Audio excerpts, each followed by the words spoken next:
Hi everyone, welcome back to my new another vlog. So আজকে ছিল আমার last exam, মানে আমাদের ফিল্ড ওয়ার্ক সাবমিটের ডেট। আমি আমার এই পেপারের কাজগুলি অনেক আগে থেকেই শেষ করে রেখেছি, শুধু বাকি রয়েছিল ফটোগুলো লাগানো। আমি কিছু ফটো আরও আগে থেকেই কেটে রেখেছি, শুধু এইগুলিকে এখন কেটে গম দিয়ে লাগাবো। সো আমি না আমার এই পেপার নিয়ে রিসার্চ করতে গিয়েছিলাম ছোটবেলার স্কুলে। সেই কবে স্কুল থেকে বেরিয়ে এসেছি, আর যাওয়া হয়নি সেই স্কুলে। আর এই যে ইনি হচ্ছেন আমার ছোটবেলার টিচার। আমার কাটা ডান, দেন এখন গম দিয়ে ছিটকাবো। চলো তোমাদের সাথে শেয়ার করি আমার টপিক নিয়ে যখন আমি রিসার্চ করতে যাই তখন আমার সাথে কি হয়েছে। বেশি কিছু হয়নি, তবুও তোমাদের সাথে শেয়ার করতে চাই। তো আমি আমার একটি টপিক নিয়ে রিসার্চ করতে গিয়েছিলাম কুমারটুলিতে। যাওয়ার পর আমাকে অনেক কোয়েকশন করেছে। আমি জানি ওরা কোয়েকশন করতে পারে, আমি আগে থেকেই প্রিপেয়ার ছিলাম। তবুও কোয়েকশন করতে করতে অনেকেই কোয়েকশন করে ফেলেছে। তো আমি যে কুমারটুলিতে গিয়েছিলাম সেখানে ওনারের কথাগুলি ছিল অনেক রুট। তো যাই হোক, আমার উদ্দেশ্য ছিল আমার টপিক নিয়ে রিসার্চ করা। এইদিকে আমার সব ফটোগুলি লাগানো শেষ, আর এখন ব্যাগ রেডি করব, টিফিন রেডি করব, তারপর বেরিয়ে যাব।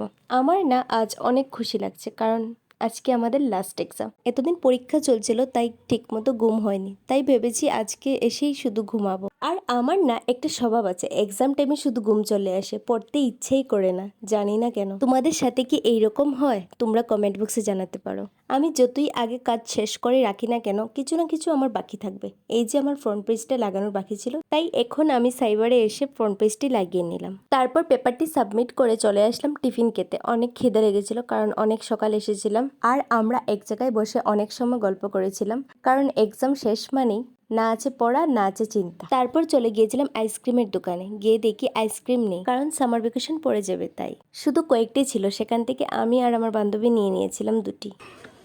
নাটক করে সিটা আছে 45 দাঁড়া দাঁড়া, ব্যাগ রাখতে, ব্যাগ রাখতে। টাইম ওই আমার বিটটা রাখি 4 মিনিট আছে। বাসে উঠেই দেখি পুরো বাস ফুল, শুধু লাস্টের সিটি খালি ছিল। হ্যাঁ, দেশে চলে যাচ্ছে। Please come on guys. Common guys না, কাম গাইস।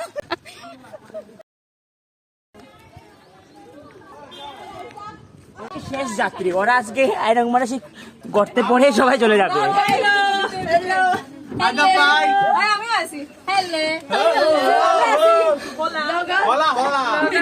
ওরা আইনগতভাবে অপরাধ করছে, ওরা সব শিলচরের মানুষ। আইরং মারা বাস ফুল করছে, সব ফুল করছে।